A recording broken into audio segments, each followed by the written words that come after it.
Hi friends, welcome to Paramesh kitchen. இன்றைக்கி நம்ம சேனலில் பார்க்க போகிற ஒரு டேஸ்டியான ரெசிபி, நல்லா ரெஸ்டாரண்ட் ஸ்டைலில் நல்லா தளன்னு க்ரீமியான தயிர் சாதம் எப்படி செய்கிறதுன்னு பார்க்க போகிறோங்க. ரெஸ்டாரண்ட்டில் 1-2 பொருள் கூட சேர்ப்பாங்க. ஸோ அதெல்லாம் மிஸ் பண்ணாமல் நம்ம சேர்த்துட்டு அதே டேஸ்ட்டில் நம்ம வீட்லேயே ரொம்ப எளிமையாக எப்படி செய்கிறதுன்னு பார்க்கலாம். அதுக்கு முன்னாடி நம்ம சேனலை நீங்கள் இப்போ தான் ஃபஸ்ட் டைம் பார்க்குறீங்க அப்படின்னா மறக்காமல் சப்ஸ்கிரைப் பண்ணுங்கள். அப்படியே பக்கத்தில் இருக்கிற பெல் பட்டனில் ஆள் கொடுங்க. அப்போ தான் நான் போடுற வீடியோஸ் உங்களுக்கு உடனுக்குடன் வந்து சேரும். இப்போ நம்ம வீடியோக்குள்ளே போகலாம் வாங்க. இந்த கர்ட் ரைஸ் பண்ணுறதுக்கு பார்த்தீங்கன்னா நம்ம 2 டம்ளர் அளவுக்கு புழுங்கல் அரிசி சேர்த்துக்கலாம். இது வந்து நார்மலாக நம்ம வீட்டில் சாப்பாடு செய்யக்கூடிய அரிசி தான். நீங்கள் பச்சரிசியில் சேர்க்கறது இருந்தாலும் அது உங்களோட விருப்பம். புழுங்கல் அரிசியில் நல்லா தண்ணி ஊற்றி கழுவி ஒரு அரை மணி நேரம் இதை நல்லா ஊற வச்சு எடுத்துக்கலாங்க. அதுக்கப்புறமா நல்லா அரை மணி நேரம் ஊறின பிறகு இதை ஒரு ப்ரெஷர் குக்கரில் மாற்றிக்கலாம். இது வந்து பார்த்திங்கன்னா ப்ரெஷர் குக்கரில் செய்யும் போது தான் நல்லா சாதம் சீக்கிரமாக வெந்து வந்துடும். இப்போ இதுக்கு தண்ணி வந்து பார்த்திங்கன்னா 1 டம்ளருக்கு 3 டம்ளர் தண்ணி வைக்கலாம். ஸோ 7 டம்ளர் தண்ணி எடுத்து நான் சேர்த்துருக்கேன். இப்போ இந்த ரைஸுக்கு தேவையான சால்ட்டு சேர்த்து நல்லா ஒரு வாட்டி மிக்ஸ் பண்ணி விட்டுட்டு நல்லா நீங்கள் எந்த அளவுக்கு சாதம் வைக்கிறீங்களோ அதை விட ஒரு 3-4 விசில் எக்ஸ்ட்ரா வச்சுக்கோங்க. அப்போ தான் நல்லா குழஞ்சி வரும் சாதம்.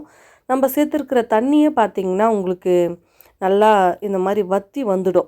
பாருங்கள், நான் 3 டம்ளர் 1 டம்ளருக்கு வச்சேன் தண்ணி. அதுவே பார்த்திங்கன்னா ரொம்ப நல்லா திக்காக வற்றி இந்த மாதிரி ட்ரையாக தான் வந்திருக்கு. இப்போ இந்த ஸ்டூடுலேயே பார்த்திங்கன்னா நல்லா ஒரு உட்டன் கரண்டி வச்சு நல்லா மசிச்சு விட்டுருங்க.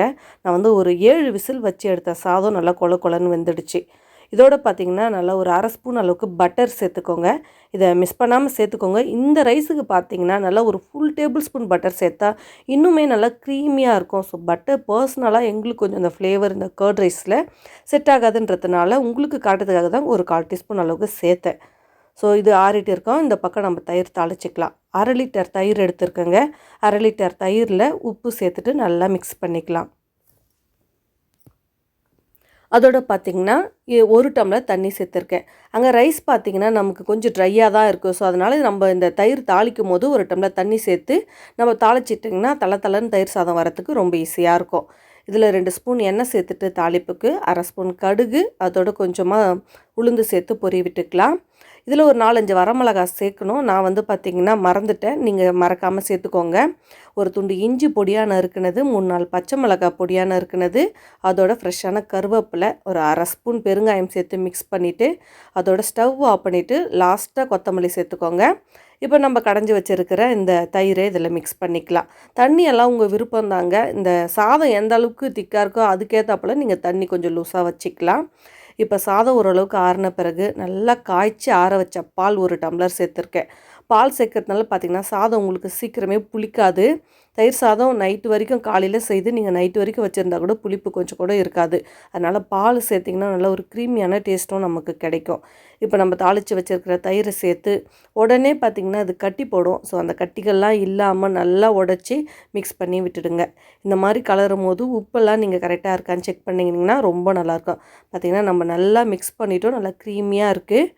இந்த டைமில் வந்து கேரட் வந்து நான் ஒரு பாதி கேரட்டை இந்த மாதிரி துருவி எடுத்துருக்கேன். ரொம்ப நல்லாயிருக்கும் கேரட் சேர்த்திங்கன்னா. இதெல்லாம் வந்து உங்கள் விருப்பதாங்க. உங்கள் டேஸ்ட்டுக்கு தகுந்தா போல் சேர்த்துக்கோங்க. அப்புறம் பார்த்திங்கன்னா 1 கப்பு வந்து மாதுளம்பழம் சேர்த்துருக்கேன். இந்த மாதுளம்பழம் டேஸ்ட்டு தாங்க இந்த தயிர் சாதத்துக்கு ரொம்ப டேஸ்ட்டை தூக்கி கொடுக்கும். நம்ம க்ரீமியாக சாப்பிடும்போது க்ரன்ச்சியாக அந்த மாதுளம்பழம் நம்ம வாயில் கடிப்படும் போது டேஸ்ட்டு ரொம்ப நல்லாயிருக்கும். இந்த மாதிரி அளவுகளோடு நீங்கள் செஞ்சிங்கன்னா பர்ஃபெக்டாக ரெஸ்டாரண்ட் ஸ்டைலில் செய்கிற அந்த கர்ட் ரைஸ் உங்களுக்கு ரொம்ப தளன்னு க்ரீமியாக அதே டேஸ்ட்டில் நம்ம வீட்லேயும் செய்யலாம். கண்டிப்பாக ட்ரை பண்ணி பாருங்கள். உங்களுக்கும் இந்த வீடியோ பிடிச்சிருந்தா லைக் போடுங்க. மறக்காமல் சப்ஸ்கிரைப் பண்ணுங்கள். இன்னொரு வீடியோவில் சந்திக்கலாம். அது வரைக்கும் பாய்.